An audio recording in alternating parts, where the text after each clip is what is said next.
For many Ghanaians living abroad, owning property back home is not just an investment, it's a dream. It's about having a place to return to, something to pass down, and also a way of staying connected to home, the motherland.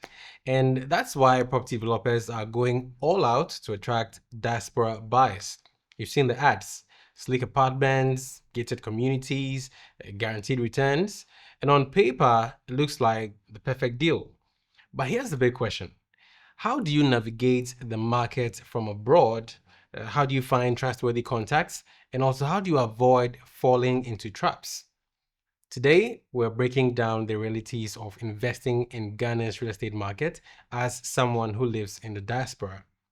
I'm Desmond Kafui, and you're welcome to episode 31, season 2 of the Ghana Ground Up podcast. Developers know that the diaspora has stronger buying power. They have the dollars, they have the pounds, they have the euros. And developers also know that emotionally, many in the diaspora want to come back home. So they will package apartments and gated estates as lifestyle products and not just houses up for sale.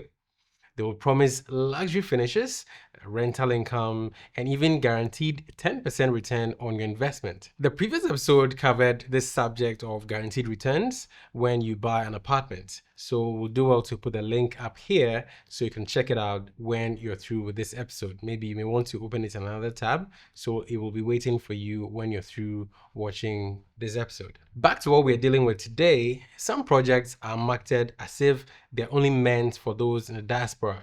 They end up marketing with glossy brochures and pitches that are designed to tap into the nostalgia and also the ambition that they want to portray to those they're marketing to. But then here's the truth. Behind every glossy campaign, there are a set of numbers, and the numbers may not always add up. When you're abroad, you often rely on property websites, you rely on Instagram and Facebook adverts. You may also rely on brochures to catch up on new developments that are happening. And you can't easily just drive to maybe East Legon Hills or Cantonment to see what's really happening on the ground. So that distance ends up creating some sort of a blind spot that you will have to manage. And as someone who is far away in the diaspora, you don't get to see construction delays and other issues on the ground. You can't verify the build quality from afar. Even if corners are being cut, or maybe the fact that a so-called show house is just a shell, there's no easy way for you to tell what's happening at the construction site. And because you're far away, you're forced to trust what is presented to you. And often without verifying if the land title is clean, if the project is even registered, or if those return on investment numbers actually make sense in today's rental market. For some context, Airbnb occupancy in Accra averages around 40 to 55%. And you'd see that even the service charges in gated communities or even these apartments will often range between $1,500 to about $3,000 a year. Now, these are the kind of numbers you won't see in the brochures or in the ads, but then these numbers matter. This is where having the right people in your corner makes or breaks the deal. Now, at minimum, you need a good lawyer, a very, very good one, and be careful not to just settle for a lawyer provided by the developer. Reason being that you need someone who will be about your business with no conflicts of interest. Now, your lawyer will end up checking things like your land titles, your contracts, and any agreements that you may sign, and he will end up protecting you from getting scammed. Now, beyond the lawyer, you also need a very credible real estate agent or a broker. The fact that someone knows a little bit about the market doesn't qualify them to be agents. And at the moment, the Real Estate Agency Act requires anyone who acts as an agent to be licensed and working for a registered company. Now, even if you find a good agent, you need to avoid anyone who rushes you to close any deal or maybe refuses to put your agreements in writing. You need to be aware of all these things so that when you find someone you have to work with, you look out for the red flags so you get it right with them. Beyond an agent, you also need a property manager if you plan to rent the property out. Because collecting rent from abroad is not going to just happen without someone on the ground who will be taking care of your property and also doing the work on your behalf. Now, too many diaspora buyers end up losing money because they trusted the wrong contact, which often is a relative who ends up cutting corners, or maybe some unlicensed agent who disappeared with their money, or even a developer who overpromised and ended up under-delivering.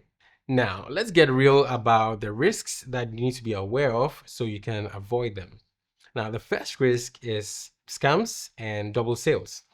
You can have one property with maybe two different buyers or even more, and you'd see that this often happens with land, but then that doesn't mean that you should assume safety just because you're buying a property that is already built. This issue is quite rampant and probably more rampant than you think, and without proper checks, you may not even know until it's too late.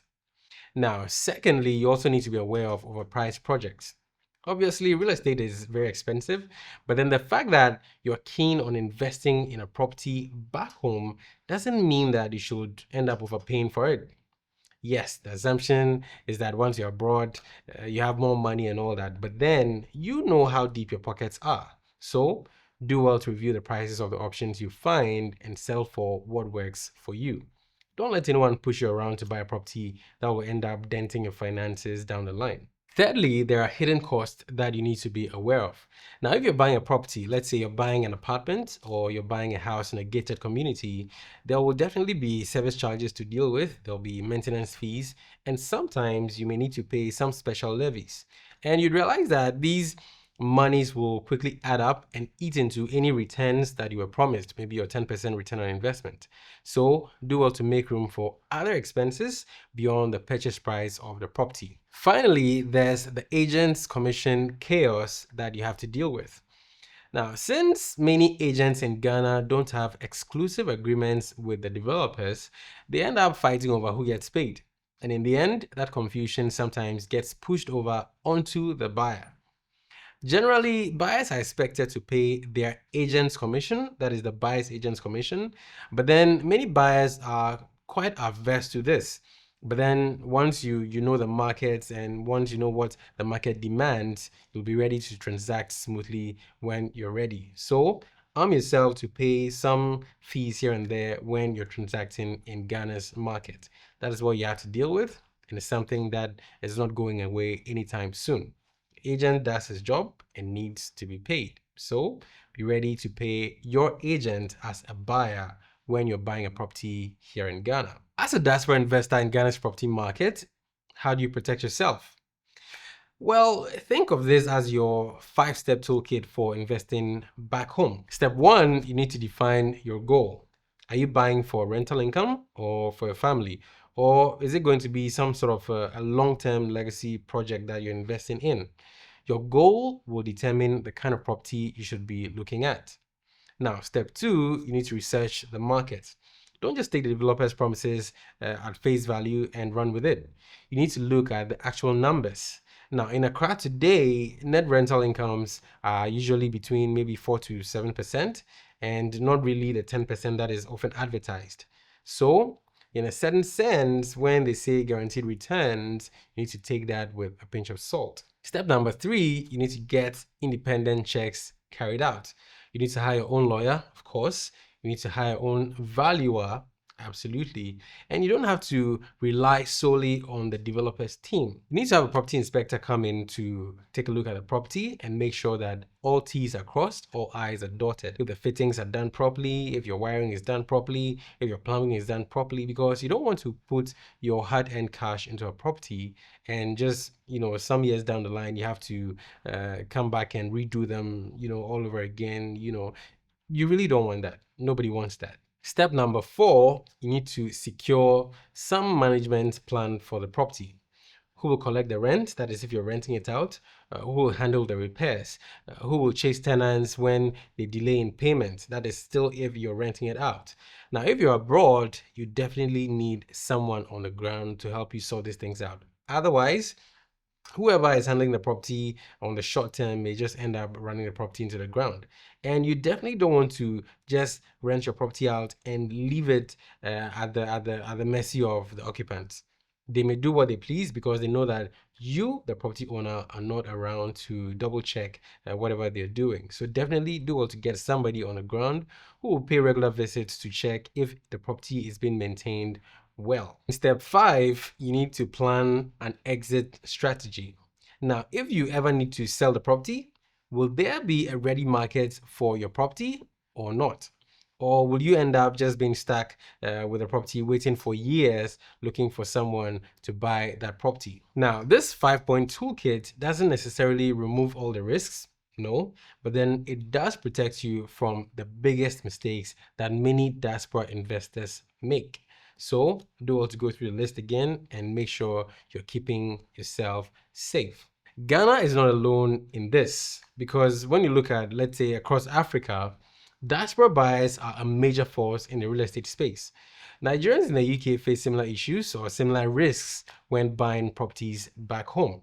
Now, the difference is that in places with stronger regulations, scams are often harder to pull off. Ghana's real estate market is still maturing, which means that the risks are high, but then so are the opportunities for those who invest wisely. At the end of the day, diaspora dreams are very powerful. Real estate gives you more than just, let's say, bricks and mortar. It gives you belonging, it gives you security, and also it gives you legacy. But then turning that dream into reality requires wisdom. It means replacing all those glossy promises with grounded facts and replacing assumptions with questions. So the next time you see an advert promising guaranteed returns, don't just sign up. Pause, run your numbers, and find the right people. And do well to do your homework about whatever is being advertised and all that, because that is how you will end up turning your diaspora dreams into. Thanks for tuning in to Ghana Ground Up today. I'm Desmond Kafui. And if you found this episode very useful, do well to share it with a friend who is in the diaspora, or a family member who's in the diaspora who's thinking about investing in Ghana's real estate space. And don't forget to subscribe to Ghana Ground Up to get more grounded insights into Ghana's real estate market. I'll catch you in the next episode.